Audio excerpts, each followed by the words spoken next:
আসসালামু আলাইকুম। আশা করি প্রত্যেককে অনেক অনেক ভালো আছেন। আপনাদের দোয়ায় আমি এবং আমার কবুতর উভয়েই ভালো আছি। তো কবুতরের খাবার শেষ হওয়ার কারণে আজকে আর কি সকাল সকাল চাল আর কিছু ভুট্টা ছিল ওগুলো দিলাম। তো আমি আমার কবুতরকে সবসময় খাওয়ানোর চেষ্টা করি আর কি, যাতে এদিক সেদিক না যায়। আর এদিক সেদিক উড়ে খাবারের যখন পেটে ক্ষুধা থাকে এদিক সেদিক গেলে কিছু দুষ্ট প্রকৃতির মানুষ আছে, কবুতরগুলোকে ধরে আর কি। আর আমি আমার কবুতরকে যেহেতু অনেক ভালোবাসি, সেজন্য সবসময় চেষ্টা করি বাসায় রাখার জন্য, যেন বাসার বাইরে না যায়। সেজন্য সবসময় খাবার খাবার দিয়ে রাখি আর কি। তো আজকে খাবার শেষ হওয়ার কারণে চাল আর ভুট্টা ছিল কিছু, সেগুলো দিলাম। তো আল্লাহর রহমত সব কবুতর অনেক ভালো আছে এবং সুস্থ আছে, এবং বেশিরভাগ কবুতরই ডিম বাচ্চা করতেছে আর কি। কিছু কিছু আছে ডিম পারছে কেবল, আর কিছু আছে বাচ্চা দিছে। তো আল্লাহর রহমত ভালোই কবুতর বৃদ্ধি হচ্ছে। তো সবাই আমার কবুতরের জন্য অনেক দোয়া রাখবেন, যেন সুস্থ সবল থাকে।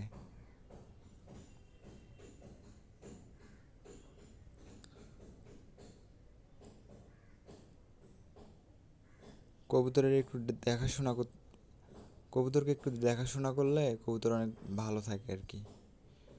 তো আমার মতো যারা কবুতর প্রেমী আছেন, আশা করি সবাই একটু কবুতরের প্রতি একটু খেয়াল রাখবেন। কবুতর সুস্থ রাখতে হলে অবশ্যই খেয়াল রাখতে হবে। কবুতরকে একটু খেয়াল রাখলেই, একটু যত্ন নিলেই, বেশি বেশি না, দুবেলা খাবার দিবেন, পানিটা একটু পরিবর্তন করে দিবেন, যেন পানিতে নোংরা না লেগে থাকে।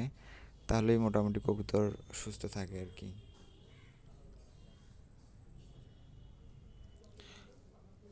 আর প্রত্যেক দিন লক্ষ্য রাখবেন যে পানির পাত্রটাতে আপনারা পানি দেন, সেখানে যেন কবুতরের পায়খানা না লেগে থাকে আর কি।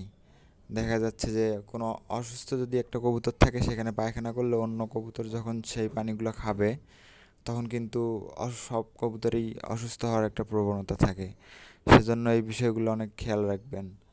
আর কবুতরের জায়গাটা একটু পরিষ্কার পরিচ্ছন্ন রাখার চেষ্টা করবেন, তাহলেই মোটামুটি কবুতর সুস্থ থাকবে। কবুতরকে অন্য কোনো ওষুধ বা অন্য কিছু খাওয়ানো লাগে না। আমি আমার কবুতরকে কোনো ওষুধপত্র খাওয়াই না আর কি। এমনিতেই সব কিছু পরিষ্কার পরিচ্ছন্ন রাখি, এবং আমরা যতটুকু পারি ততটুকু করি।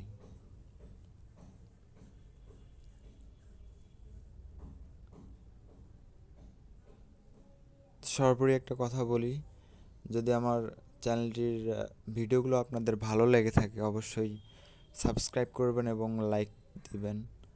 আর অবশ্যই আপনার গুরুত্বপূর্ণ মতামত জানাবেন।